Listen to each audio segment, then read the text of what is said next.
So if you ask people in the industry which brand do they recommend, the response you're most likely going to get is that it's not about the brand, it's about the quality of installation. And that's correct. So the challenge is that nobody really tells you what does a quality installation look like and what are the points that add up to a quality installation. So as with all my other videos, the idea is not to get too technical, but it's going to give you an overview of what are some of those small points that add up to a good installation. And you need to relate that back to how real is it that the company that you're hiring can pull all of that off. And I'm going to give you some tips on that. One of the key things that's going to culminate in a high quality installation for your system is actually the quality of the company's administration. So although there may be a field supervisor, he's not necessarily going to be there looking over the shoulders of the installers to make sure they follow all of these quality steps. Nor is it expected from you as the customer to be looking over their shoulders and making sure they do all of these things. So again, what is it that will ensure that all of these steps are in fact taken? So the first important step is good quality administration. And what do I mean by that? Did your sales rep take lots of pictures? Did he have some kind of customer service software where these things could be uploaded? Does that enable the company to have service techs review the work, the project before they arrive? Was the bidding process clear? Was there a clear indication of exactly what was going to get installed? All of those things are really important. The fact is that you want to have a crew arrive at your house who are calm, who know that they have everything on the truck that they need for that installation, and who were well briefed on what they're walking into. So how well organized the sales process was is definitely an indication of the ability for that to transfer to the guys who's going to do the work. Anyway, let's dive in and go through these pictures and I'll talk you through them. So it all starts with guys that are well equipped, that have vehicles that can carry everything they need and are certainly stocked up with all the materials they will require for the job. In this case, the company has a warehouse full of stock, and that really empowers us to do next day installations very easily. So here the guys arrived, and the first thing they're doing is putting down some flooring protection. This is a before picture, and here's the after. What you can see here is this kind of a muddy mess. That's because the drain line was situated right next to the house. You'll see another picture of it here later. And that wasn't up to code. Code says that this drain line needs to be 4 feet away from the house, so that was corrected here. All right, so here's a before and an after. So I'll go back to the before, and what you can see here, the pan has this drain line, which basically meant that if that pan had to overflow, the water would drain out to the side of the house. And it may actually drip out somewhere where the homeowner doesn't even know it's dripping. There were no safety switches in this pan that would detect that there's water. And the reason there would be water is if this condensate line gets clogged up for some reason, then the condensate would flow over and end up in that pan, and in this case just drain to the outside. So this could be going on for quite a while and the homeowner wouldn't even know it. So new code looks like this. In this case you have a safety switch at the top, which is situated at the bottom of the coil, and there's a little float switch in it, and if water should get in there because it's not draining out, then it will shut down the system. If that switch should fail for some reason and the water ends up in the pan, there's another switch that you can see in the pan here that will also shut down the system. So two methods of creating that safety. Obviously, if you have this in an attic space, you don't want to run the risk of that pan flooding over and damaging your ceiling. So here he's starting to take the equipment apart. So there the furnace is on its way out, being lifted down the stairs. And one of the things that you'll see a salesperson do is measure the opening of the staircase so that they know the equipment will fit through. In some cases, you may have to break the equipment down because it won't fit through there. And then there are other options for getting the new equipment in. Either it's a smaller width, or it would have to be taken apart in some cases before it gets up and then reassembled. Or the staircase can come down and it would have to be reattached afterwards. Now in that case, the trim work that goes around the top will typically be reinstalled by a specialist that would come in after the crew. Here the old equipment is on its way out and the new equipment is being unloaded. So just look at all the equipment on the back of this truck, right? There's lots of things that are used in the course of an installation. If you have somebody who's kind of a weekend warrior who comes in with this stuff on the back of his pickup, he's not likely to have everything with him to pull off a really high quality installation. Here's the new furnace. So he's starting to build a new plenum. He's taking the measurements, you can see the pen in his hand, from the old plenum, transferring them to the new one. And the reason he's building another plenum is because there's an additional return duct that was installed and designed for the system. You can see how cramped the old plenum was. All right, so what's happening here is he's cutting the opening. The inflow into the furnace is either from the left or the right or the bottom. So that cut has to be done on site. And what you'll see is he's got his pen marks very clearly marked out where he's doing that cut. Now, I'll show you another picture here from a company I was with for a very short time when I first started in the industry. And if I zoom in here, you can see how this cut here was just kind of hacked out. The guy didn't have a pen with him. He didn't mark it out. So very sloppy, right? So small little things that add up to a good quality installation.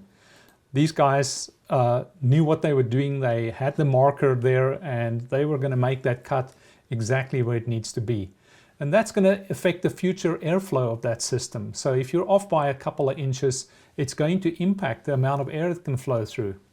Here it goes up, and there are no issues with fitting this unit through that door. All right, so here we have the furnace, and you'll see that the old pan is gone. So standard procedure here is to put a new pan in. What you see on the left-hand side here is the 5-inch filter from Lennox. That's a really well-engineered piece of equipment, and that's going to be attached to the side of this furnace here in a minute. All right, so there's the new pan, and he's putting vibration pads underneath the furnace. So he's getting ready to place the furnace, and see these little metal strips bent up, facing up like that? That's going to give you a nice tight connection between the furnace and the coil. Some manufacturers have those little tabs bending down, and I once saw a case where those were never actually bent up. So again, it restricted the airflow. Another small thing that's going to affect the performance of the unit for many years to come. So here he's sliding the unit to fit in underneath the existing plenum. And as you can see, it fits perfectly. So the equipment width is the exact same as what was there before. Now you may see situations where the old plenum is a little wider or narrower and those two things don't exactly match up. It's not uncommon, it happens. The question is, should you be replacing all of those plenums? That certainly adds quite a bit of expense to the project. So in this case, the existing supplied plenum was used, it's in great shape, and there was simply no reason to replace it. What he's doing there is he's spraying some extra glue before he puts his tape down. That glue will eventually become brittle. I have little shorts on my YouTube channel where you can see videos with wind, air just blowing out next to tape that became brittle after years. So that extra glue is just another one of those small things that add up to a good installation. So here he puts mastic around it. That's really going to lock in that connection. I would say in about 50% of homes I visit, that step was omitted. And very often I have, you see air blowing out where the tape became brittle, and now you have air leaking into the attic, which is not where you want it. So in this case, he peeled off that bottom piece of tape to get that nice straight edge. Certainly not something a customer is going to see, but it's a reflection of the pride he has in his work. So here the filter box is getting connected and it's getting drilled in to the furnace. In the meantime, this installer is wrapping up the plenum. And if you look carefully, he's got all of these connections drilled in. So again, lots of attention on making sure this thing does not leak. And it is insulated. So there it is connected, and you can see there's tape both on the inside and the outside. So there's a really tight connection to that filter box. All right, in the meantime, this guy is starting to work on removing the old equipment. There it's coming out. He's got his pickaxe with him. And here you can really see how much damage was occurring with this drain line being right there next to the house. This line should have been diverted out here. So he's got his pickaxe with him. He's leveling the pad both ways. And here you have a perfectly level condenser. Why is that important? That fan blade is just going to spin around without doing this, and obviously have an impact on the life of that fan motor for years to come. All right, so here he's connecting the copper lines to the existing line set that you can see there. The question that gets asked sometimes is, what if there's a leak in the existing line set? And obviously that's tested for. The gas, or the freon, if we want to use that word, is actually preloaded in the condenser. And there's these little taps that open it. So those don't get opened until we have tested this line set. The line set also gets flushed. It gets cleaned out of any of the oils that was left from the old refrigerant. So this is a perfectly clean, flushed line set that we then connect the new copper lines to. So what he's doing here is he's brazing that line. Brazing is different from soldering, as you would see with usual plumbing, in that that bar there is a silver bar. It's not lead. And it's done at a super high temperature. It actually fuses the metals together. The shear strength on this is really high. And there's no risk of any acids that you would get with normal residential plumbing that will get into that line set and it can damage the equipment. I do have, for a laugh, a YouTube video that I found where somebody had to come back after a job was done where this was done with residential plumbing. And you'll see in this video, the guy spends the whole day melting it out, cleaning it out. The warranty on the equipment is gone, but he's doing his best to try and save this installation. All right. Which one of you moonshiners been doing HVAC around these parts? So this is definitely the sign of a professional. I have found some online videos where people use a lower temperature method of doing this, which is apparently approved for air conditioning. However, this is the gold standard, and I have personally never observed a company doing anything else but brazing. So here he's prepping it upstairs to set up for a good connection. Here he's lighting the flame, and then you can see the little blue flame, super high temperature, that's used to do the brazing on the inside also. So here's a great example of these guys working together as a super well organized team. It's hot, they're drinking a lot of water, but as the one guy is doing one task, the other one is on to the next task, which in this case involves connecting the ductwork to this plenum. So a good connection here involves putting the strap around it. They then have the special tool to tighten the strap. They then put mastic around it. I didn't get a picture of that, but they put mastic around that step, and then they pull the insulation tight, and then they put mastic around that also. Really critical. The number of times I've gotten into an attic where these things are pulled off and there's cold air blowing out are really quite numerous. All right, so we're back outside, and this is a vacuum pump. So what's going on here is they pull a vacuum, they go down to minus 500 microns, they pull that vacuum, and then they wait for at least 30 minutes, sometimes longer depending on the length of the line set, and they make sure that it holds pressure. And that's how they determine that there is no leak on the line before the new refrigerant gets released into those lines. In the meantime, these guys are wrapping up the electrical. He's putting zip ties on his work.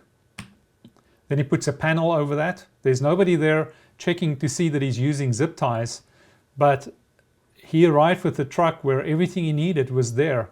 And that's the type of thing that enables him to do a superb job. This is the Wi-Fi box for the remote thermostat. Here he's starting to do the work for the condensate drain line to the outside. Everything's glued on, nice and tight. And there the line is, draining lots of water out of that house within minutes of it being turned on.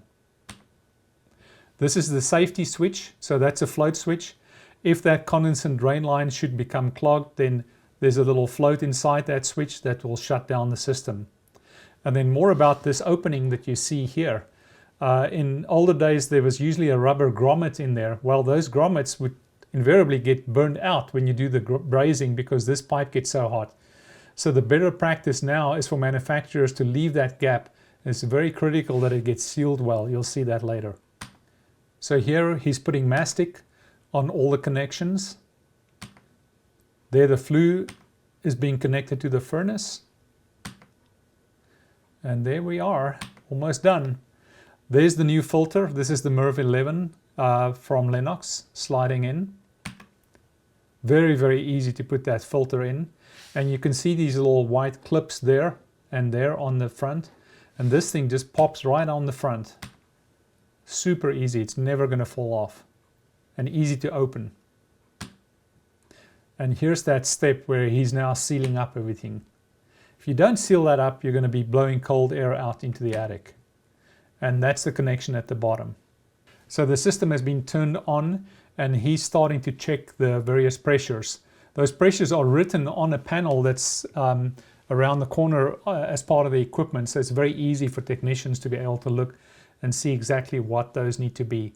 And depending on what they're getting, they may have to add some additional refrigerant, which is what he's got there in the pink bottle. So now cleanup starts, and once again you can see why you need that big truck. So here he starts setting up the thermostat. This is the Lennox product for a full variable speed communicating system. There's actually a dealer ID that gets entered. There are various setups that can be done by the installers at this point. And there it is, connected to the internet. And there it is, temperature on display. Final checks outside to make sure everything is in range. So final pictures. In this case, they required a new thermostat line. That was the Lennox S30. The new thermostats no longer require it. They can run on a line with 4 wires in it. And there they are, a team that is as happy at the end of the day as they were in the morning when they arrived. So there we are. I hope it helps. The next time somebody says it's all about the installation, you will certainly have some concept of the fact that yes, there are lots of small little things that add up to getting a good installation. So look out for those indicators that I mentioned in the beginning of this video, so you can choose a company you can trust to deliver a great installation. It's going to impact the efficiency of the equipment, and it's certainly going to impact the life of the equipment, the longevity of the equipment. I see units that last for 10 years and the same equipment, the same model year came out of the same factory that lasts for 25 years. So what's the difference here? It all goes back to that quality of installation. Thank you for watching, and if you're looking for an online quote for a completely installed system, please look out for the link below.